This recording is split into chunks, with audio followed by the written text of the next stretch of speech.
What is up, punks and lovelies? What is up? It's been a minute. So, I'm going to be going over two books. These are two ARCs that I read in January. This is The Golden Spoon by Jessa Maxwell and What Happened to Ruthy Ramirez by Claire Jimenez.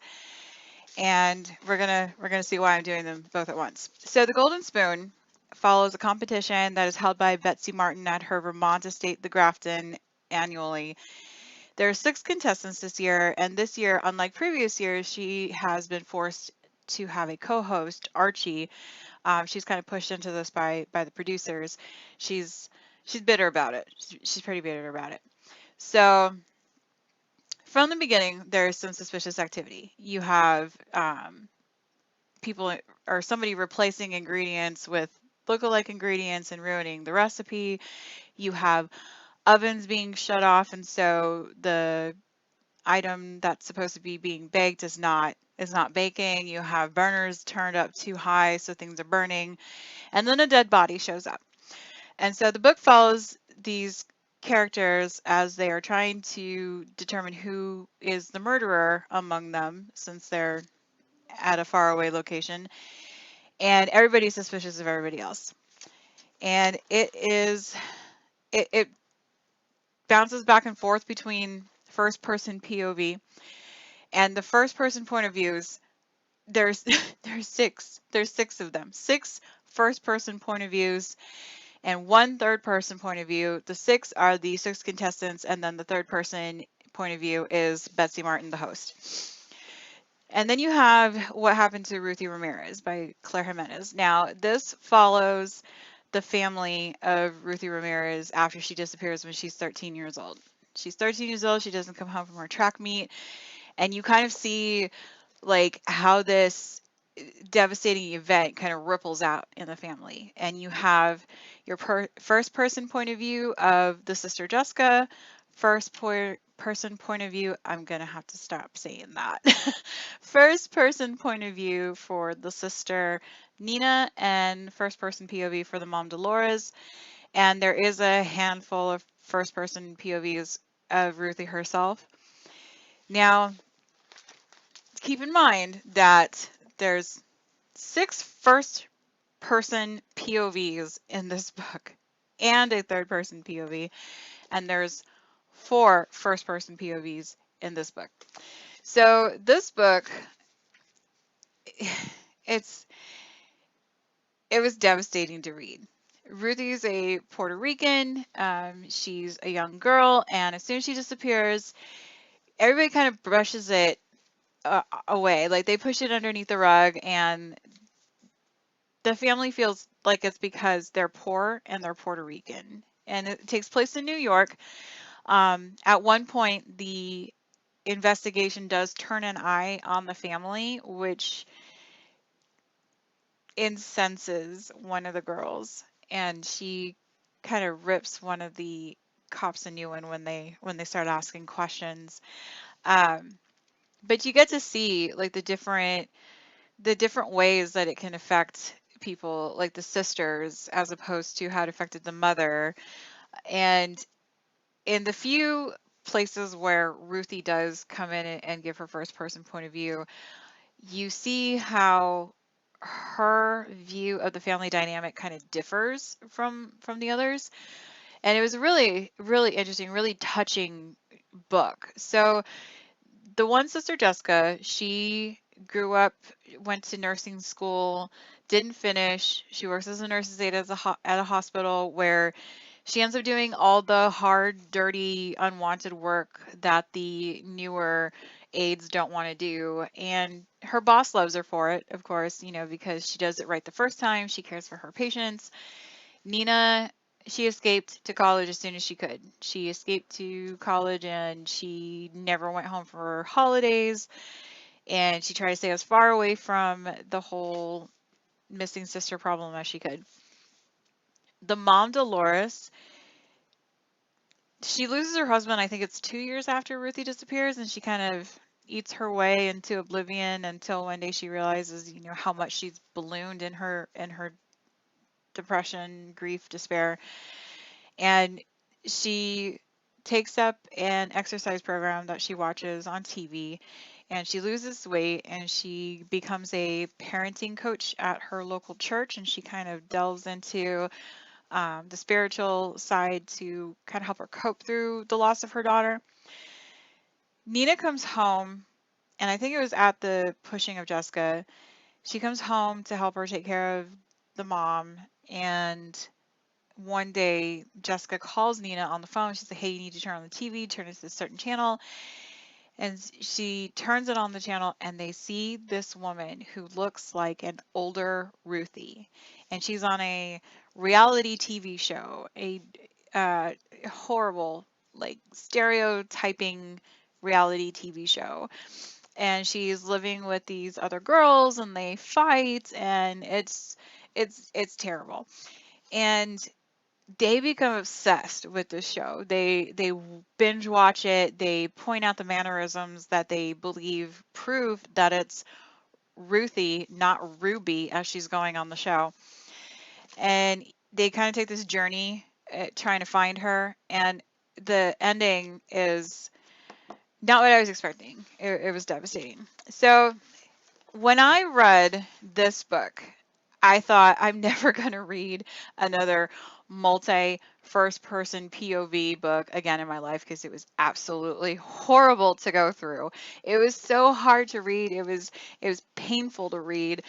Um, I ended up having my husband print out some, I don't know if I'm allowed to show these because they're actors and actresses, but I had my husband print out some little pictures of some actors and actresses, and I had to put them at the beginning of each chapter so that I could keep some sort of idea, like a hold of what person I was reading in what chapter.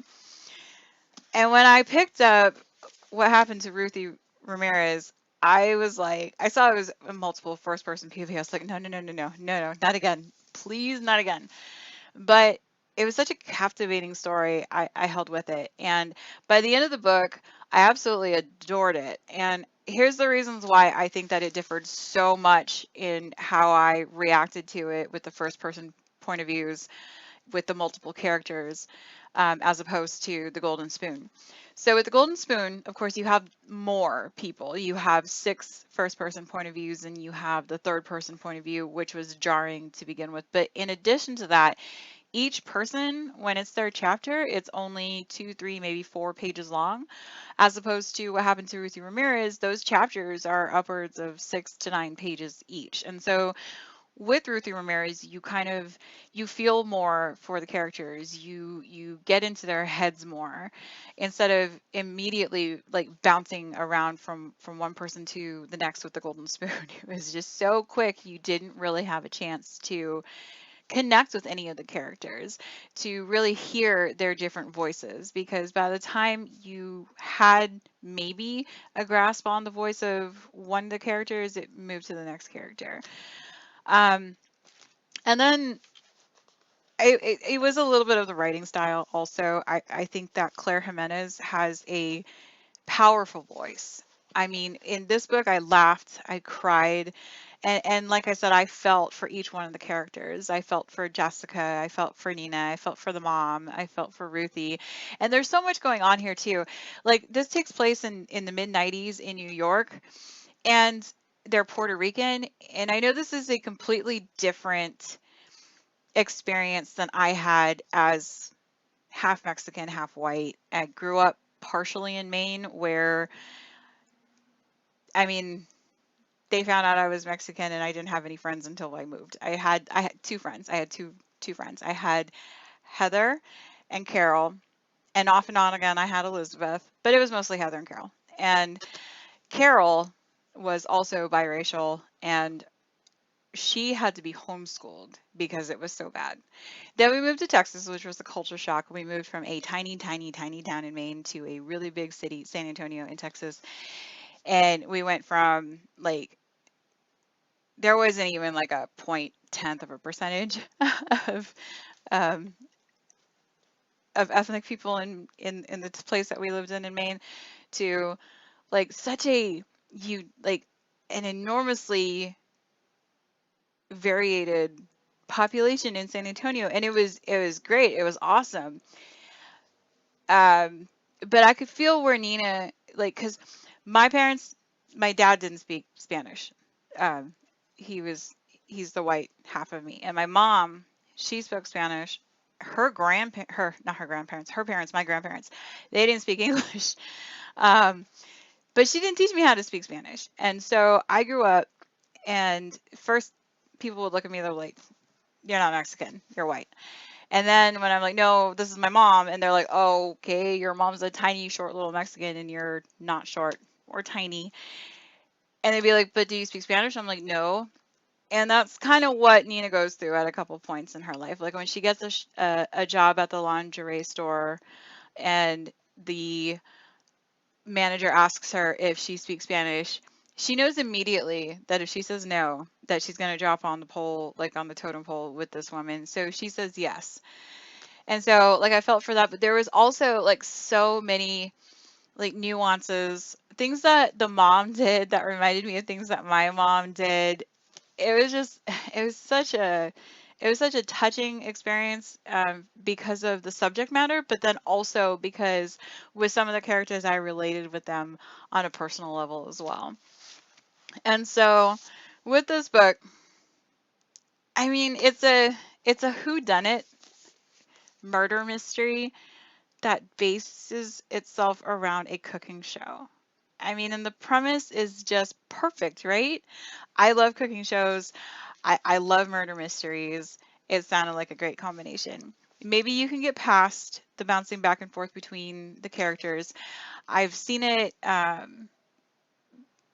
through some of the emails that have come through, like my bookish emails, and it seems to be doing pretty well out there. And so it might just be me. It might just be me who wasn't able to keep up with the changing characters from one chapter to the next. But this one, I gave it, I guess it would be like between 4.5 and 4.75 stars on Goodreads, but I ended up giving it a 5 because personal reasons, because I loved it so much. And I'm holding it upside down. I highly recommend this book. I can't recommend it enough. I can't praise it enough. And this comes at a time when there's a huge conversation about Black, Indigenous, people of color disappearing, and the differences between the investigations into their disappearances and the investigations into, let's say, a white woman's disappearances.